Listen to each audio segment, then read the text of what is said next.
Hey there everyone, so today I'm going to be teaching you how to install a hard drive onto your PS2. So first thing we're going to do is we're going to go ahead and start up the PS2.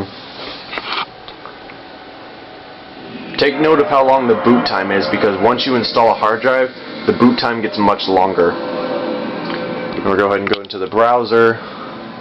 See, we're going to do this. We're going to go to the version menu, and it'll show 5001 is my console number. Browser 140, CD player 2, PlayStation driver 1.1, and DVD player 3.0U. And my browser has a PlayStation 2 memory card and a PlayStation memory card. So, on that note, here's the part you're actually here for. So first thing you're going to do is you're going to go ahead and unplug everything from your PS2. And then on the back side of the PS2, as long as you haven't messed with it before, you're going to see an expansion bay cover here on the back of the PS2. I have a hard drive and whatever, so I ended up losing this a long time ago, probably 4 or 5 years ago.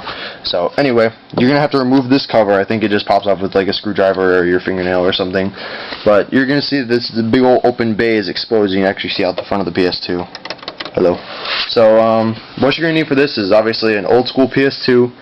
Either the 10,000s or the 30,000s or the 50,000s, and I think that's all. I think the 70,000s became the PS2 Slims. But anyway, you're going to need your PS2, you're going to need a Ethernet adapter. These you can get online. They don't sell these anymore in the store because they don't sell PS2s anymore. You're also going to need a compatible hard drive. I actually have a Sony brand hard drive, so I have official stuff, and this actually says HDD on it, so this is designed for the PS2.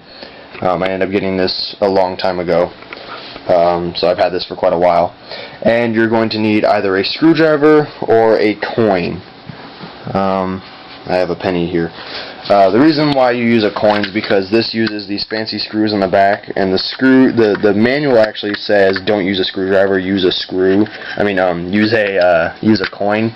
So I'm just gonna use a coin for continuity's sakes. But anyways, we'll go ahead and start off. What you're gonna have to do is you're going to take your compatible hard drive. Look online and see if you can find compatible hard drives, see what kind of hard drives you exactly need, or just get the Sony PS2 brand, which is what I have. Here on the back, you're going to see this power port and this port right here, and on the back of your Ethernet adapter, you're going to see this small power port, and you're going to see this.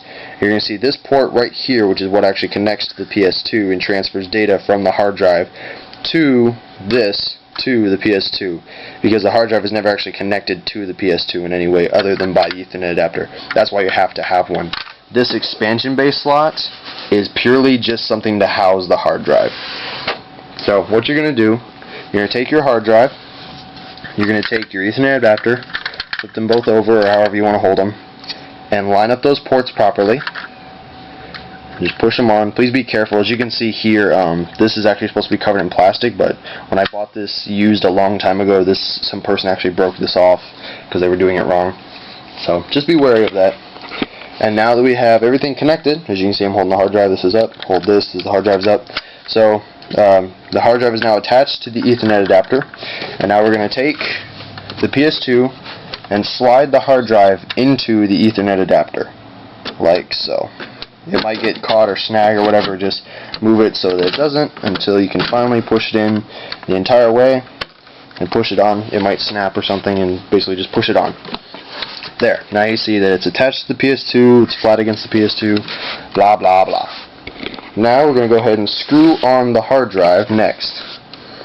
I'm going to take my coin, like Sony recommends I do, screw on the Ethernet adapter. This Ethernet adapter screws onto the PS2, but basically what you've done is put the hard drive in between the PS2 and these screws here on the Ethernet adapter. So you're basically just putting like a giant hard drive washer.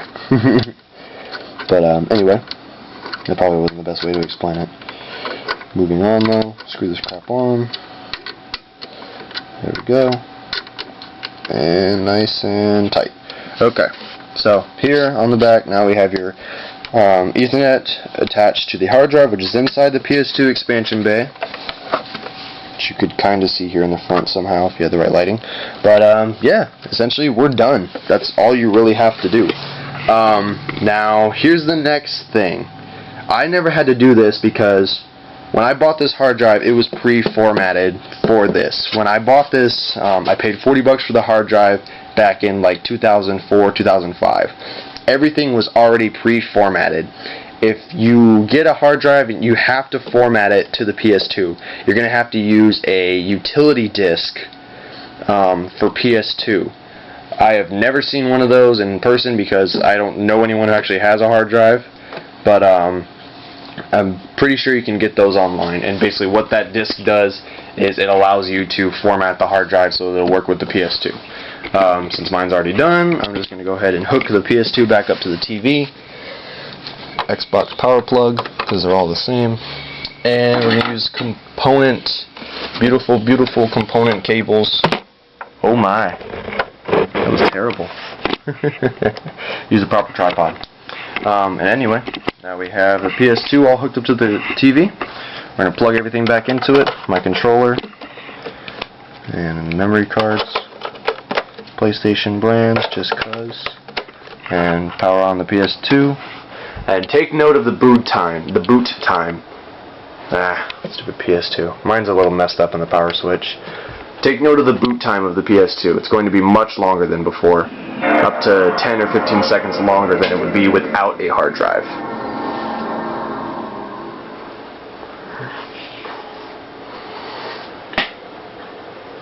And we're waiting, and we're waiting.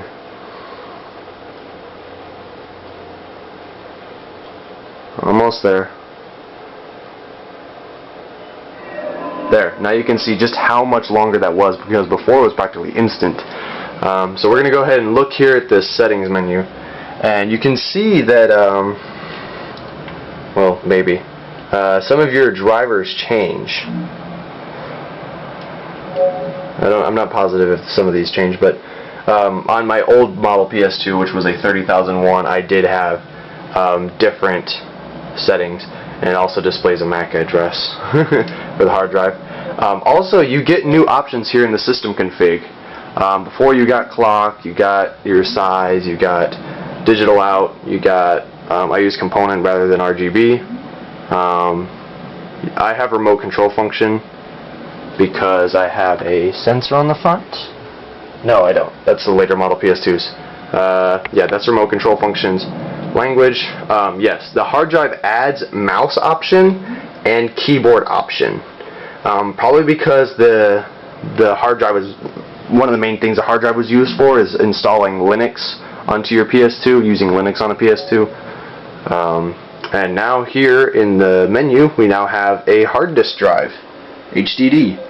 So now we can go ahead and select that, and you'll see that I have all of these custom folders made that hold things. This one's Tony Hawk games, this one's unused, which is basically every PS2 game I own. PlayStation, Internet, my friend, RPG Maker, GTA, SOCOM games, another friend of mine, Wipeout games, Gran Turismo games, my girlfriend's games. And here it shows that I have 35 gigs free. And down here I also have some other data. This is SOCOM Combined Assault maps, SOCOM 3 US Navy maps, SOCOM 2 maps, blah blah blah blah blah. And I'm just going to show you guys that you can go ahead and, if you go press triangle, you can go to create, whoa, not what I wanted, go up here to the hard drive in the top corner. You can create a new folder, you name it, blah blah blah blah blah. And I'm just going to show you, hey, this is what the menu looks like, and here's a bunch of saved games of mine. And now you can go through and edit your different settings. So I can copy this PlayStation data. Once it's done loading, I can copy this data. See, I now have a move option and a rename option rather than just the copy delete info. You can't really do anything with these, but they do give you the option. Moving just moves it from one folder of the hard drive to the other. And now I can copy this data to the hard drive. And it actually won't let me copy this because it's system data. But yeah, it is compatible with PS2 and PlayStation memory card data. And that's pretty much all you guys got to do. So, end of the video, guys. If you have any more questions, please ask. Pieces.